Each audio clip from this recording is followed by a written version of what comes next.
The storm over Blackthorn Manor had raged for hours. Yet within those crumbling walls, something older than the wind had awakened. Alden Whitlock, the weary caretaker who came seeking peace, was now face to face with the truth buried for centuries. The halls no longer creaked from mere age. They whispered. Each breath of wind carried a voice, faint and human, as though the walls themselves remembered what had been done inside them.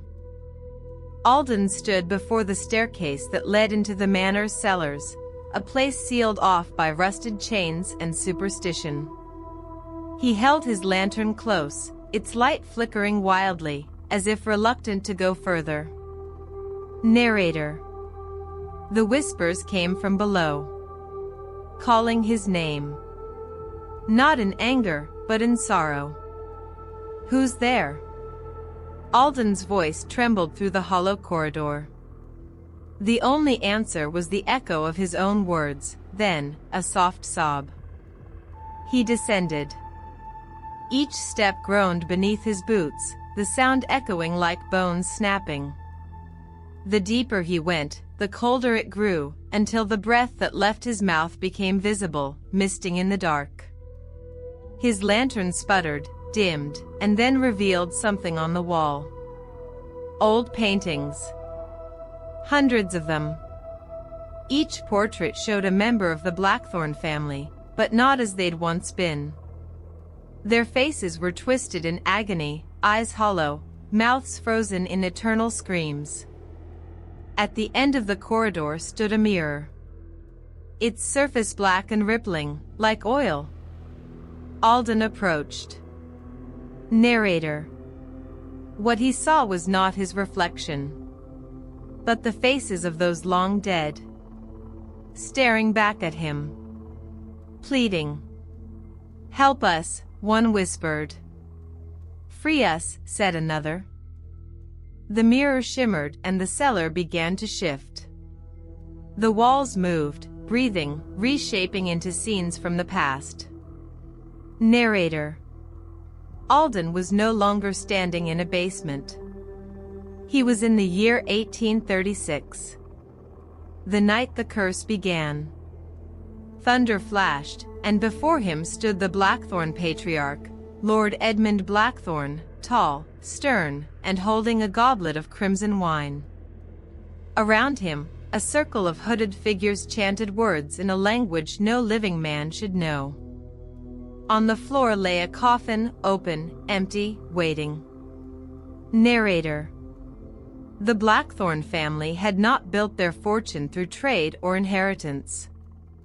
They had bargained with something not of this world. Alden watched in horror as the ritual unfolded. The Lord's own daughter, Eleanor, screamed as they marked her with blood.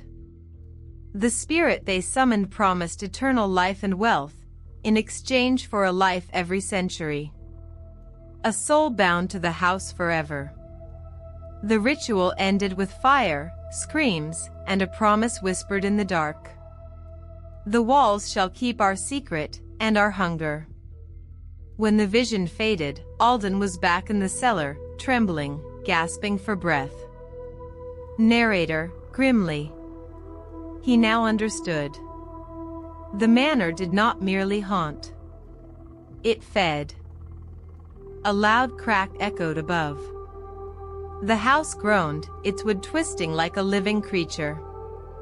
From the cracks in the ceiling, dark mist poured down, the souls of those consumed. They surrounded Alden, whispering fragments of their deaths.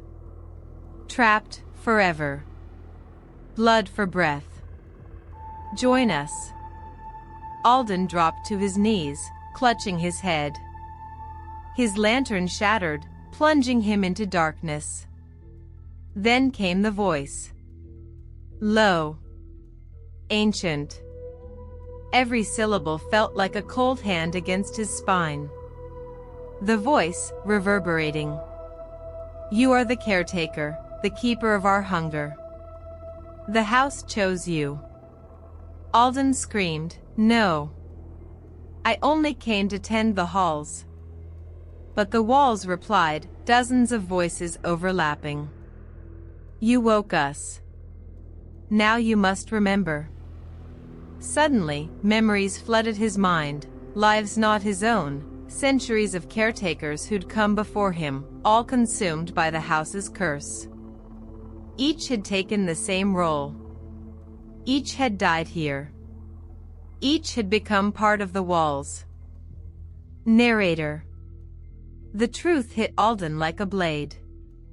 He was not the first caretaker. He was the last. He staggered to his feet, rushing up the cellar stairs. The house resisted, doors slammed shut, floorboards cracked beneath him. Every portrait he passed now wept black tears. In the main hall, lightning illuminated the great window. Through it, Alden saw dozens of figures standing outside. Not living men, but shadows of the dead, staring in. He ran to the door, it wouldn't budge. He screamed for help, pounding with both fists. The door slowly opened, but outside wasn't the world he knew. It was the manor again. The same hall. The same door. An endless loop. Narrator. The curse had sealed itself, reality folding inward like a mirror. Alden fell to his knees, whispering prayers, begging for release. Then he heard a faint voice, the same he'd heard his first night in the manor. The childlike whisper from behind the fireplace. Voice, soft, innocent. You can free us, if you take our place. Alden, broken and desperate, whispered back, yes. Anything. The air turned still. The walls stopped breathing. For the first time, silence filled Blackthorn Manor. Narrator, quiet, solemn. At dawn, the storm finally broke. The villagers found the front gates open. And the manor silent. Inside, they found no trace of Alden Whitlock, only his lantern, still burning beside the fireplace. But something had changed. The portraits on the walls, all of them, were smiling now. Every painted eye seemed at peace.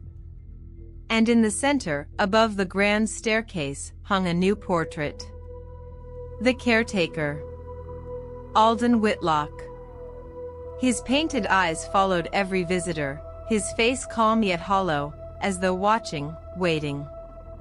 Narrator, final tone, dark and reflective. They say the manor sleeps once more. That the whispers have faded. But on nights when the fog rolls through the hills, and thunder shakes the earth, some still hear him, tending to the house that will never die. Pause. Blackthorn Manor keeps its secrets. Forever.